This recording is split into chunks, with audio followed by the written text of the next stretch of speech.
Dari Laut Merah ke Sinai, bab 26. Dari Laut Merah, bangsa Israel melanjutkan perjalanan mereka di bawah naungan tiang awan. Pemandangan di sekeliling mereka sangat membosankan.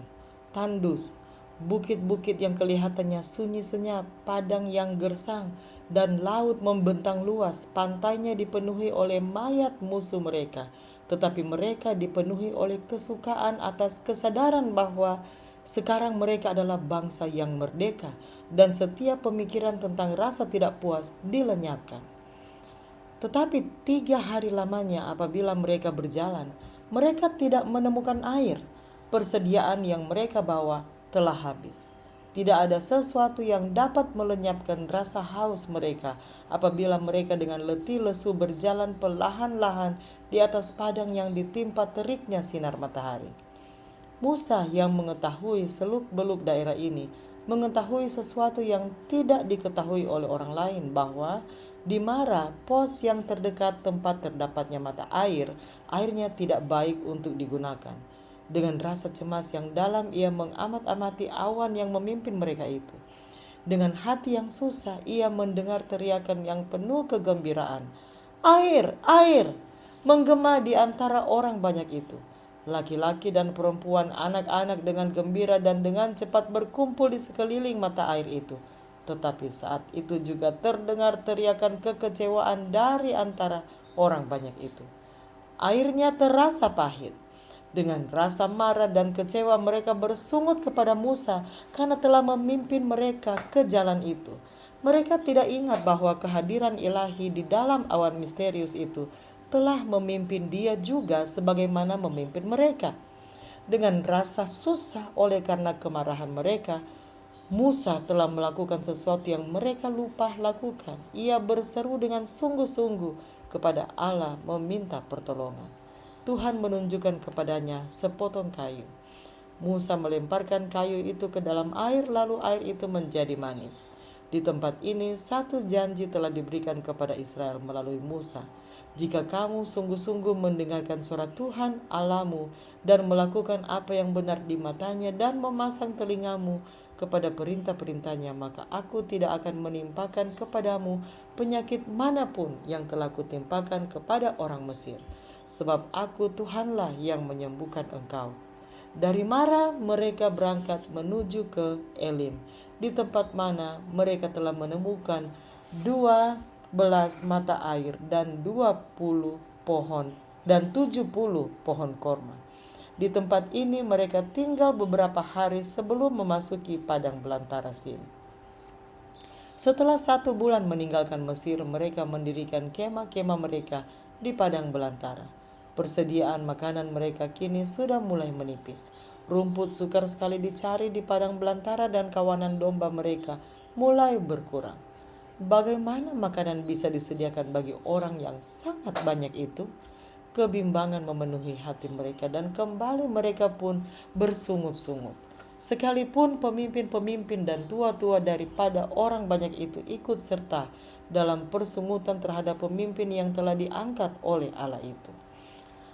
Kalau kami mati tadinya di tanah Mesir oleh tangan Tuhan ketika kami duduk menghadapi kuali berisi daging dan makan roti sampai kenyang.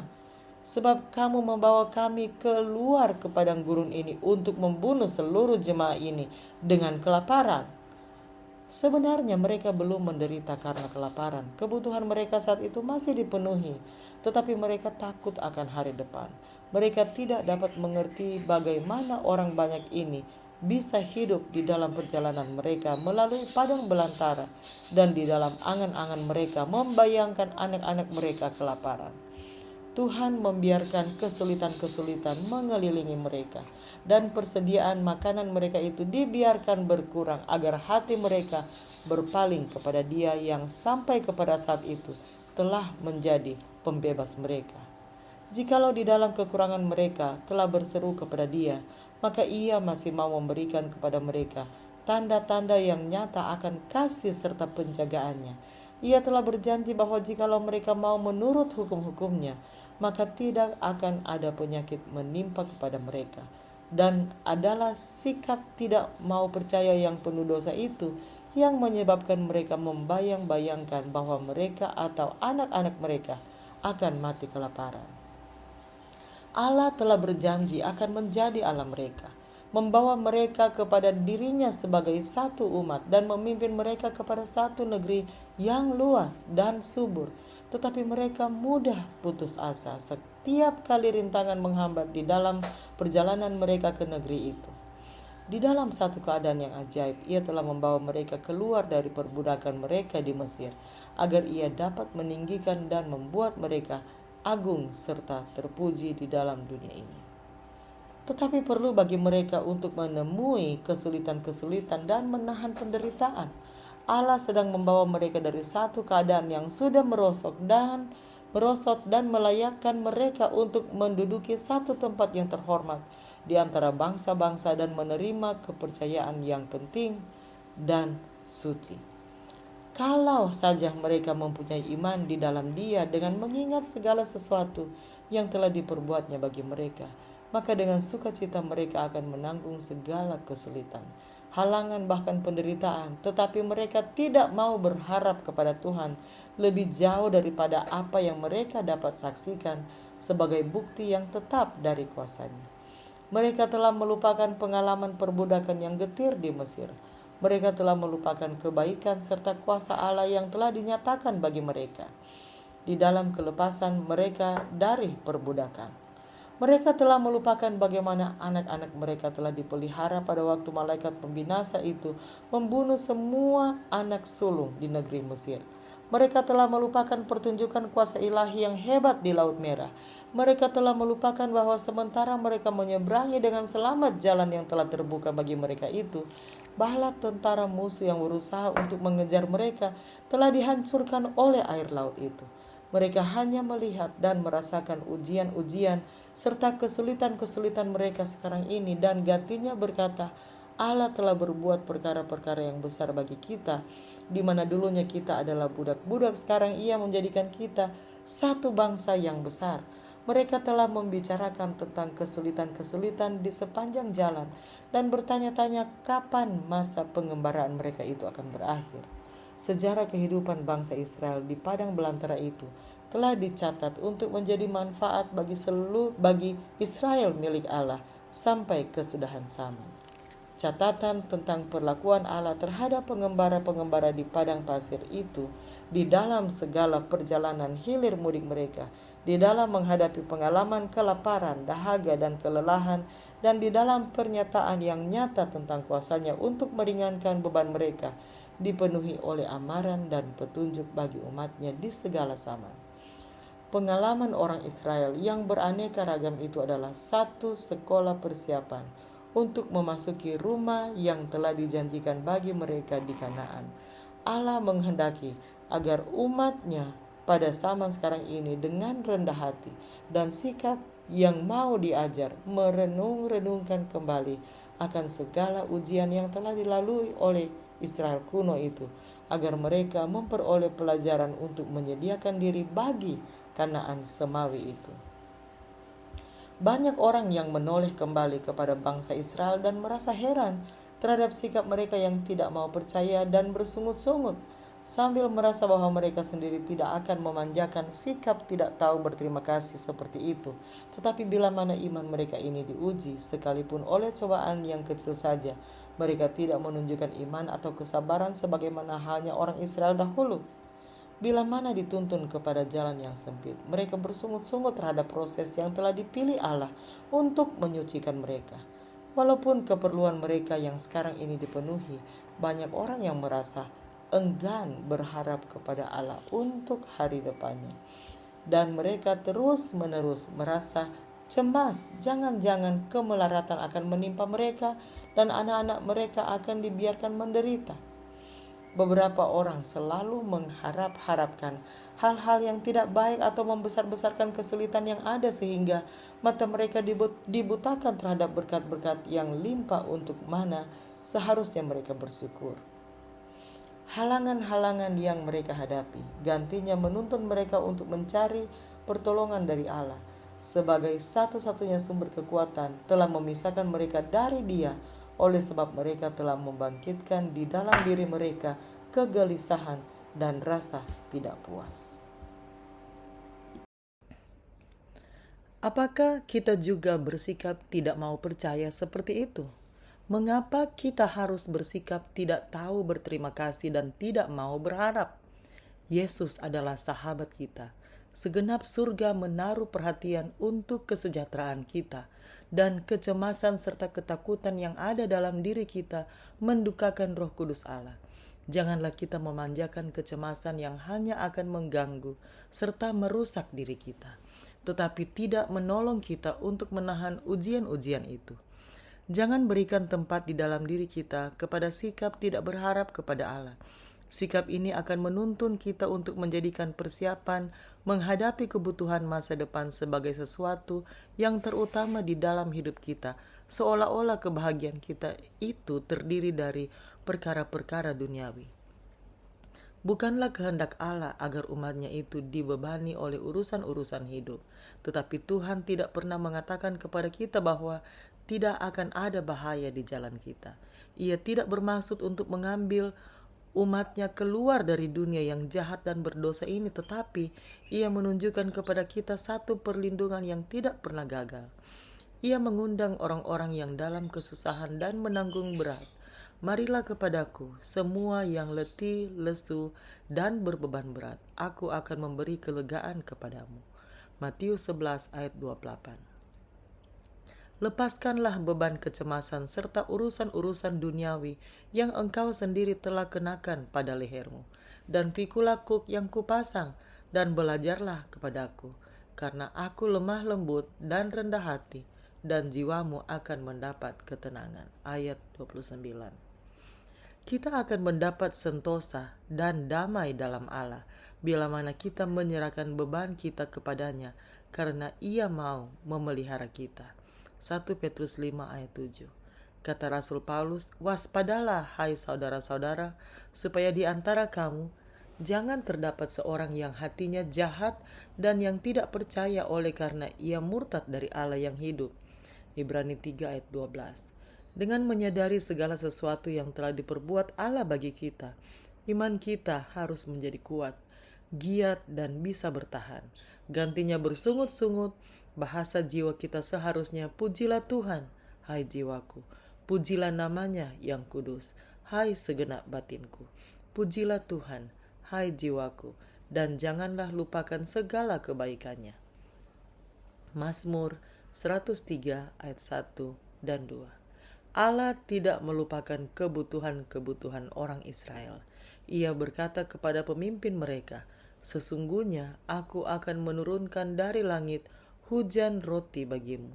Maka bangsa itu akan keluar dan memungut tiap-tiap hari sebanyak yang perlu untuk sehari, supaya mereka kucoba apakah mereka hidup menurut hukumku atau tidak. Dan pada hari yang keenam, apabila mereka memasak yang dibawa mereka pulang, maka yang dibawa itu akan terdapat 2 kali lipat banyaknya dari apa yang dipungut mereka sehari-hari. Musa memberikan jaminan kepada perhimpunan orang banyak itu bahwa keperluan mereka akan dipenuhi. Pada waktu senja kamu akan makan daging, dan pada waktu pagi kamu akan kenyang makan roti. Dan ia menambahkan, apalah kami ini, bukan kepada kami sungut-sungutmu itu, tetapi kepada Tuhan. Lebih jauh ia memerintahkan kepada Harun untuk berkata kepada mereka, marilah dekat ke hadapan Tuhan, sebab ia telah mendengar sungut-sungutmu. Sementara Harun sedang berkata-kata, mereka memalingkan mukanya ke arah padang gurun, maka tampaklah kemuliaan Tuhan dalam awan. Satu keindahan seperti yang belum pernah mereka saksikan telah melambangkan kehadiran ilahi. Melalui pernyataan-pernyataan yang dinyatakan ke indera mereka, mereka memperoleh pengetahuan akan Allah. Mereka harus diajar bahwa yang maha tinggi dan bukan semata-mata Musa adalah pemimpin mereka, agar mereka merasa takut akan namanya dan menurut kepada suaranya. Pada waktu senja hari kemah mereka dikelilingi oleh burung puyuh dalam jumlah yang sangat besar yang cukup untuk memenuhi kebutuhan seluruh perhimpunan itu. Pada pagi harinya di atas permukaan tanah terdapat sesuatu yang seperti sisik, halus seperti embun beku di bumi. Mereka menyebutnya mana. Musa berkata, inilah roti yang diberikan Tuhan kepadamu menjadi makananmu. Orang banyak mengumpulkan mana itu dan mendapati bahwa ternyata cukup persediaan bagi mereka semua. Mereka menggilingnya dengan batu kilangan atau menumbuknya dalam lumpang. Mereka memasaknya dalam periuk dan membuatnya menjadi roti bundar. Bilangan 11 ayat 8. Rasanya seperti rasa panganan yang digoreng. Mereka diperintahkan untuk mengumpulkan tiap-tiap hari 1 gomer 1 orang, dan mereka tidak boleh menyimpannya sampai hari esok. Beberapa dari antara mereka mencoba menyimpannya sampai keesokan paginya, tetapi mereka dapati itu tidak baik untuk dimakan.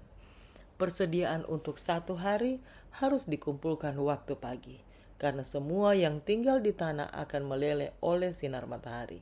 Di dalam mengumpulkan mana ini didapati bahwa orang yang telah mengumpulkan lebih banyak dan yang lain lebih sedikit daripada jumlah yang telah ditentukan. Tetapi ketika mereka menakarnya dengan gomer, maka orang yang mengumpulkan banyak tidak kelebihan dan orang yang mengumpulkan sedikit tidak kekurangan.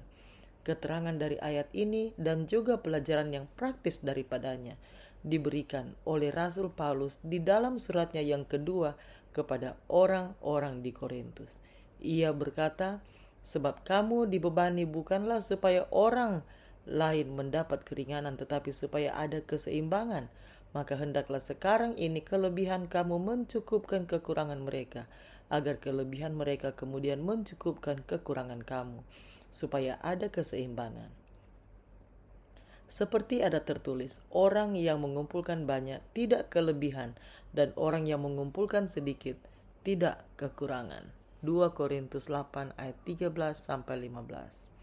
Pada hari yang ke-6, orang banyak mengumpulkan 2 gomer untuk masing-masing mereka. Pemimpin-pemimpin mereka dengan segera pergi mendapatkan Musa dan mengadukan kepada Musa apa yang telah dilakukan. Jawabnya adalah, inilah yang dimaksudkan Tuhan.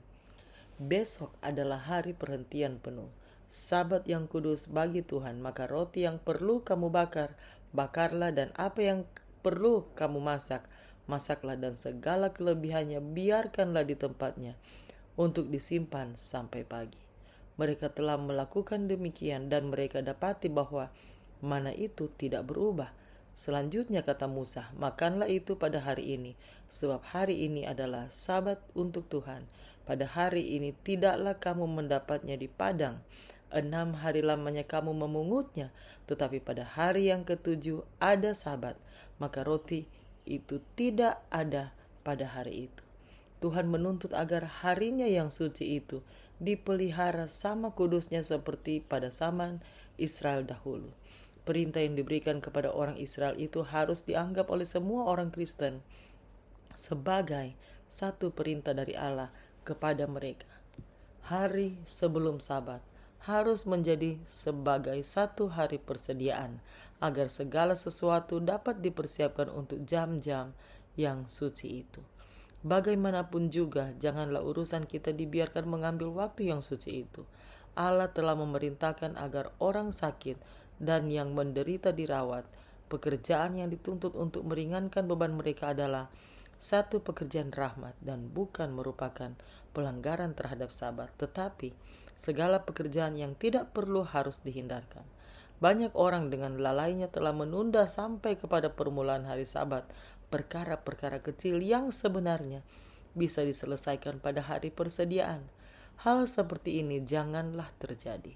Pekerjaan yang dibiarkan sampai kepada permulaan Sabat harus tetap dibiarkan sampai Sabat berlalu. Cara seperti ini akan dapat menolong ingatan daripada yang lalai itu dan menjadikan mereka lebih berhati-hati untuk melaksanakan tugas mereka dalam 6 hari bekerja itu. Setiap minggu selama dalam perjalanan mereka di padang belantara, orang Israel menyaksikan satu mujizat rangkap 3 yang dimaksudkan untuk mengesankan pikiran mereka akan sucinya Sabat itu. Mana dalam jumlah 2 kali lipat diturunkan pada hari yang ke-6. Tidak ada mana pada hari yang ke-7, dan persediaan yang diperlukan untuk Sabat terpelihara dan tetap mulus dan bersih. Sedangkan jikalau dibiarkan tersisa pada hari-hari lainnya, mana itu tidak baik lagi untuk dimakan. Di dalam keadaan-keadaan yang berhubungan dengan pemberian mana itu, kita mempunyai bukti yang menentukan bahwa Sabat bukanlah ditetapkan, seperti yang dikatakan oleh banyak orang pada waktu hukum itu diberikan di Bukit Sinai. Sebelum orang-orang Israel tiba di Sinai, mereka telah mengerti bahwa Sabat merupakan sesuatu yang dituntut dari mereka. Dengan diperintahkannya untuk mengumpulkan mana 2 kali lebih banyak setiap hari Jumat sebagai hari persediaan untuk Sabat, di mana tidak akan ada mana yang jatuh, sifat yang suci dari hari perhentian itu tetap diingatkan kepada mereka. Dan bila mana beberapa dari antara orang banyak itu keluar pada hari Sabat untuk mengumpulkan mana, Tuhan bertanya, "Berapa lama lagi kamu menolak mengikuti segala perintahku dan hukumku?" Orang Israel makan mana 40 tahun lamanya sampai mereka tiba di tanah yang didiami orang. Mereka makan mana sampai tiba di perbatasan tanah Kanaan. Untuk 40 tahun lamanya mereka telah diingatkan tiap-tiap hari oleh persediaan yang ajaib ini akan kasih serta penjagaan Allah yang tidak pernah gagal. Dengan kata-kata pemazmur, Allah telah memberikan kepada mereka gandum dari langit. Setiap orang telah makan roti malaikat. Mazmur 78 ayat 24 dan 25. Yaitu makanan yang disediakan bagi mereka oleh malaikat-malaikat. Dicukupkan oleh gandum dari langit. Setiap hari mereka diajar bahwa dengan memiliki janji Allah, mereka terpelihara dari kekurangan, sama halnya seperti mereka itu seolah-olah dikelilingi oleh ladang-ladang gandum di padang yang subur di tanah Kanaan. Mana yang jatuh dari langit untuk memberi makan Israel adalah satu lambang dari Dia yang datang dari Allah untuk memberikan hidup kepada dunia. Yesus berkata, "Akulah roti hidup.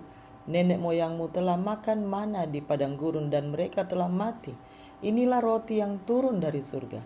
Barang siapa makan daripadanya, ia tidak akan mati. Akulah roti hidup yang telah turun dari surga.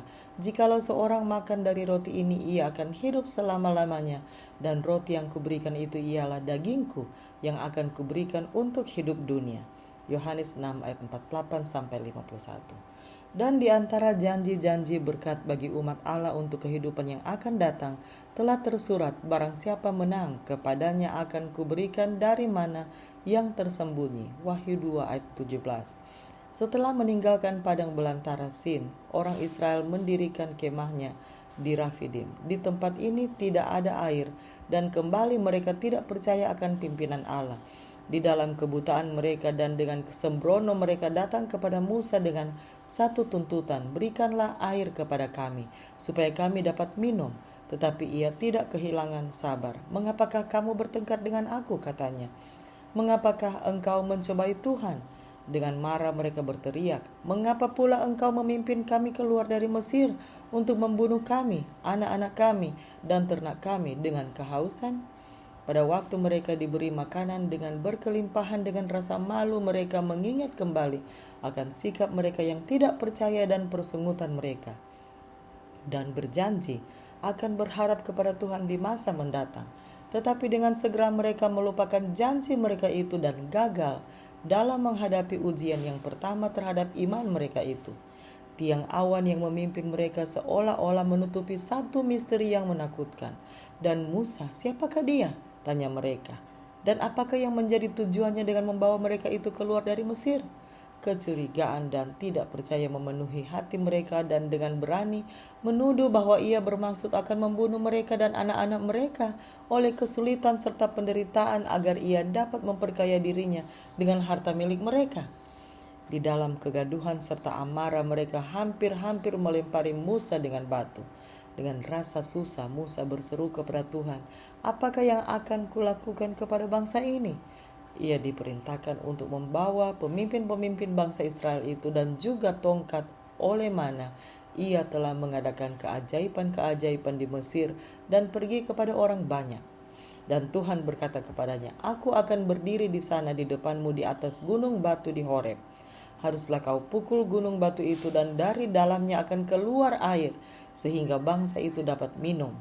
Ia menurutinya dan air keluar dalam satu pancaran yang hidup yang dengan limpahnya memenuhi kebutuhan segenap perhimpunan itu. Gantinya memerintahkan Musa untuk mengangkat tangannya dan meminta turunnya kutuk yang mengerikan seperti yang di Mesir itu terhadap pemimpin-pemimpin dari orang-orang yang jahat dan bersungut-sungut itu. Tuhan di dalam rahmat-Nya telah menjadikan tongkat itu sebagai alatnya untuk memberikan kelepasan kepada mereka. Dibelahnya gunung batu di padang gurun, diberinya mereka minum banyak air seperti dari samudra raya, dibuatnya aliran air keluar dari bukit batu, dan dibuatnya air turun seperti sungai. Mazmur 78 ayat 15 dan 16. Musa telah memukul batu itu, tetapi adalah anak Allah yang terlindung di dalam awan itu berdiri di samping Musa dan menjadikan air pemberi hidup itu mengalir. Bukan hanya Musa dan pemimpin-pemimpin saja, tetapi semua orang yang berdiri dari jauh telah melihat kemuliaan Tuhan. Tetapi kalau saja awan itu diangkat, mereka akan binasa oleh terang yang hebat dari Dia yang tinggal di dalamnya. Di dalam kehausan mereka telah mencobai Allah dengan berkata, "Apakah Tuhan ada di antara kita ataukah tidak? Jikalau Allah telah membawa kita ke tempat ini, mengapakah Ia tidak memberikan air kepada kita sebagaimana roti?" Sikap tidak percaya yang dinyatakan dengan cara itu adalah satu kejahatan, dan Musa merasa takut bahwa hukuman Allah akan menimpa mereka, dan ia menyebut tempat itu Masa, cobaan, dan Meribah, perbantahan, sebagai peringatan akan dosa mereka. Satu bahaya yang baru kini mengancam mereka. Oleh sebab persungutan mereka terhadap Dia, Tuhan telah membiarkan mereka diserang oleh musuh-musuh mereka. Bangsa Amalek, satu bangsa yang buas dan suka berperang yang menempati daerah itu, telah datang menyerang serta membinasakan mereka yang karena letih telah tertinggal di belakang. Musa menyadari bahwa orang banyak ini tidak bersedia untuk berperang. Telah memerintahkan Yosua untuk memilih dari antara suku-suku bangsa ini satu rombongan tentara dan memimpin mereka pada keesokan harinya untuk menyerang musuh. Sementara ia sendiri akan berdiri di satu tempat yang tinggi dekat di tempat itu dengan tongkat Allah di tangannya. Kemudian pada keesokan harinya Yosua dan rombongannya telah menyerang musuh itu, sementara Musa, Harun, dan Hur berada di atas sebuah bukit sambil memandang ke medan pertempuran itu. Dengan kedua tangannya terangkat ke langit sambil memegang tongkat Allah pada tangan kanannya, Musa berdoa untuk kemenangan tentara Israel. Sementara peperangan itu berlangsung, ternyata bahwa selama tangannya diangkat, Israel menang. Tetapi bila mana tangan itu diturunkan, pihak musuhlah yang menang. Oleh karena Musa merasa letih, Harun dan Hur telah menopang tangannya itu sampai matahari terbenam, bila mana musuh telah dipukul mundur. Sementara Harun dan Hur menolong mengangkat tangan Musa, mereka menunjukkan kepada orang banyak akan tugas mereka untuk menolong dia dalam tanggung jawabnya yang besar, sementara ia menerima firman dari Allah untuk dikatakan kepada mereka. Dan tindakan Musa itu juga penuh arti, menunjukkan bahwa Allah memegang nasib mereka di dalam tangannya apabila mereka menjadikan dia sebagai penolong mereka. Ia akan berperang bagi mereka serta mengalahkan musuh mereka. Tetapi bila mana mereka melepaskan pegangan mereka darinya dan berharap kepada kuasa mereka sendiri, mereka akan menjadi lebih lemah daripada orang-orang yang tidak mengenal Allah, dan musuh mereka akan menang terhadap mereka.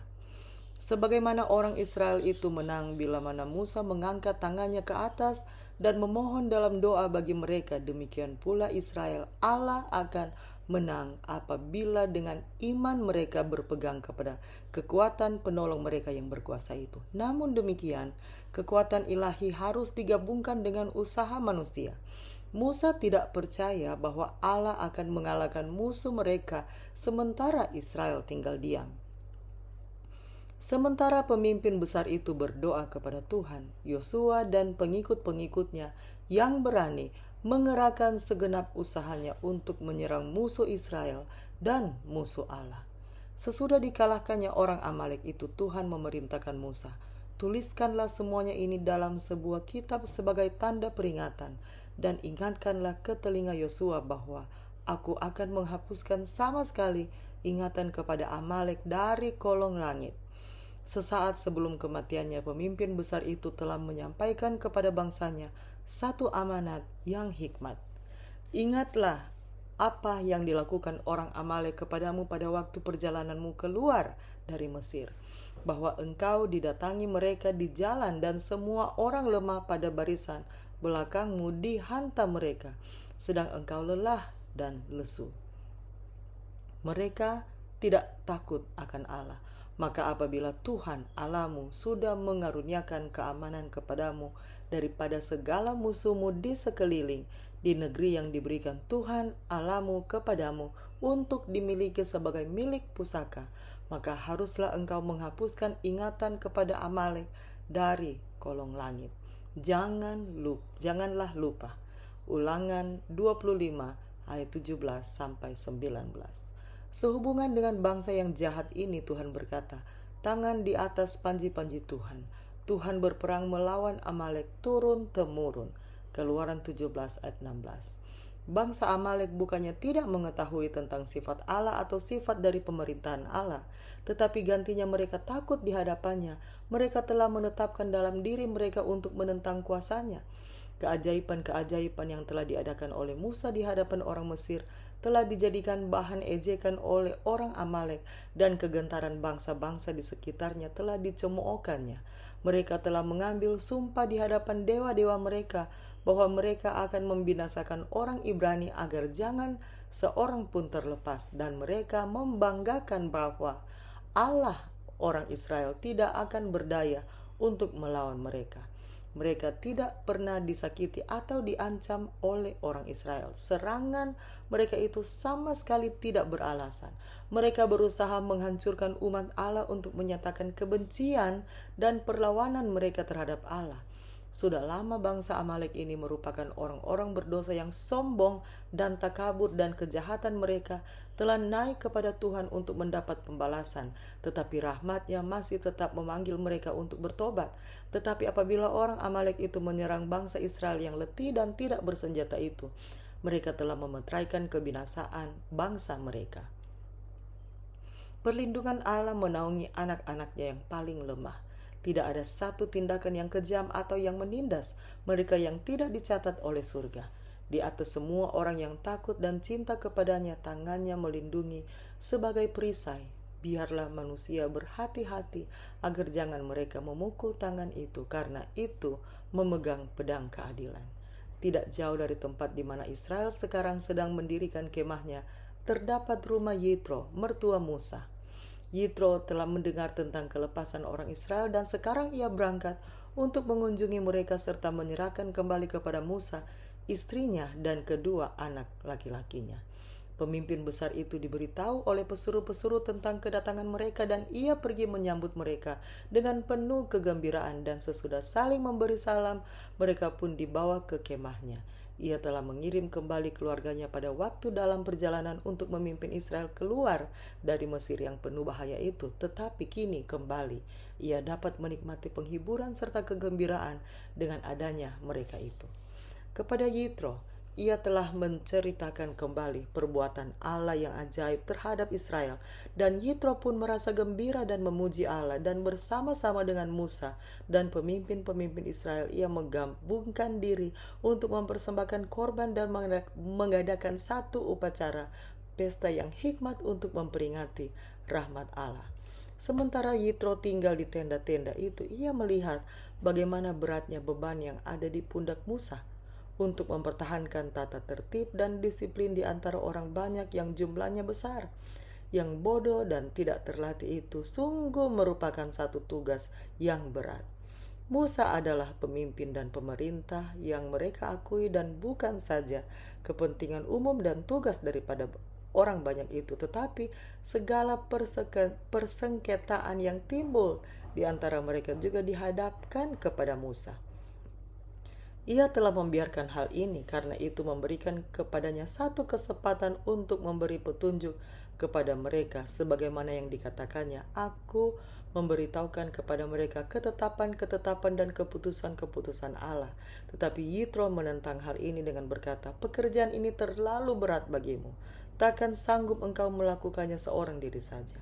Engkau akan menjadi sangat lelah. Dan ia menasihati Musa untuk mengangkat orang-orang yang layak sebagai pemimpin atas 1.000 orang, dan yang lain sebagai pemimpin atas 100 orang, dan yang lain atas 10 orang. Mereka haruslah orang-orang yang cakap dan takut akan Allah, orang-orang yang dapat dipercaya dan yang benci kepada pengejaran suap. Mereka inilah yang akan menjadi hakim atas perkara yang kecil-kecil, sementara soal-soal yang paling sulit dan penting harus dibawa kepada Musa yang untuk orang banyak.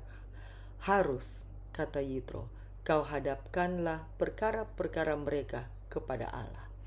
Kemudian haruslah engkau mengajarkan kepada mereka ketetapan-ketetapan dan keputusan-keputusan dan memberitahukan kepada mereka jalan yang harus dijalani dan pekerjaan yang harus dilakukan.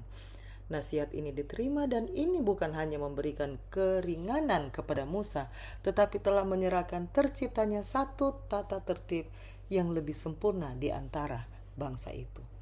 Tuhan telah menghormati Musa dan telah mengadakan perbuatan-perbuatan yang ajaib oleh tangannya. Tetapi kenyataan bahwa ia telah dipilih untuk memberi petunjuk kepada orang lain tidaklah menjadikan dia untuk mengambil kesimpulan bahwa ia sendiri tidak memerlukan petunjuk. Pemimpin Israel yang terpilih ini mendengarkan dengan gembira kepada usul-usul imam yang beribadat yang berasal dari Midian itu, dan telah melaksanakan rencana tersebut sebagai cara pengaturan yang bijaksana. Dari Rafidim, bangsa itu melanjutkan perjalanan mereka mengikuti gerak tiang awan itu. Jejak langkah mereka telah menyusuri padang-padang yang tandus, tebing yang curam, dan melalui deretan gunung batu. Sering sementara mereka berjalan di padang pasir itu, mereka melihat di hadapan mereka gunung-gunung yang curam, seperti benteng-benteng raksasa menjulang tinggi ke atas dan menghalangi jalan mereka, dan seolah-olah tidak memungkinkan mereka untuk maju terus. Tetapi apabila mereka telah berada di dekatnya, di sana sini terlihat jalan terbuka di gunung-gunung itu, dan di seberang sana satu padang datar yang luas terbentang di hadapan mereka. Sekarang mereka dipimpin untuk melewati salah satu jalan kecil yang berbatu-batu. Pemandangan di sekitar tempat itu sangat hebat dan mengesankan. Di antara gunung-gunung batu yang menjulang tinggi beratus-ratus kaki sebelah menyebelah, seperti air sungai yang mengalir sejauh mata memandang, bangsa Israel bersama-sama dengan kawanan kambing domba mereka itu bergerak maju. Dan sekarang di hadapan mereka dengan megahnya bukit Sinai menampilkan bagian depannya. Tiang awan itu berhenti di atas puncaknya, dan mereka pun mendirikan kemah-kemah mereka di atas padang di kaki bukit itu. Tempat ini menjadi tempat kediaman mereka hampir 1 tahun lamanya. Pada waktu malam tiang api memberikan jaminan kepada mereka akan perlindungan ilahi, dan sementara mereka tertidur dengan perlahan-lahan, roti surga itu jatuh ke atas tempat kediaman mereka. Fajar melapisi puncak-puncak gunung yang gelap itu dengan warna keemasan, dan sinar sang surya memancar, menembusi lorong-lorong yang dalam di antara bukit-bukit batu, dan kepada pengembara-pengembara yang letih lesu itu, nampaknya seperti terang rahmat yang memancar dari tahta Allah. Di sekeliling mereka, puncak-puncak gunung yang tinggi, di tengah-tengah suasana alam yang hening, seolah-olah menyatakan keagungan yang abadi. Di tempat ini pikiran mereka dipenuhi oleh rasa kagum dan hikmat. Manusia dapat merasakan kebodohan serta kelemahannya di hadirat Dia yang menimbang gunung-gunung dengan atau bukit-bukit dengan neraca. Yesaya 40 ayat 12. Di sini bangsa Israel menerima wahyu yang paling ajaib yang pernah dinyatakan Allah kepada manusia. Di sini Allah telah mengumpulkan umatnya agar ia dapat mengesankan mereka pada kesucian tuntutan-tuntutannya dengan mengumumkan oleh suaranya sendiri hukumnya yang kudus itu. perubahan-perubahan besar dan radikal harus diadakan di dalam diri mereka, karena pengaruh-pengaruh yang merusakkan sebagai akibat dari perbudakan itu dan pergaulan yang lama dengan penyembahan berhala telah meninggalkan bekas kepada kebiasaan dan tabiat mereka. Allah sedang bekerja untuk mengangkat mereka kepada tingkatan akhlak yang lebih tinggi dengan memberikan kepada mereka satu pengetahuan tentang dirinya sendiri.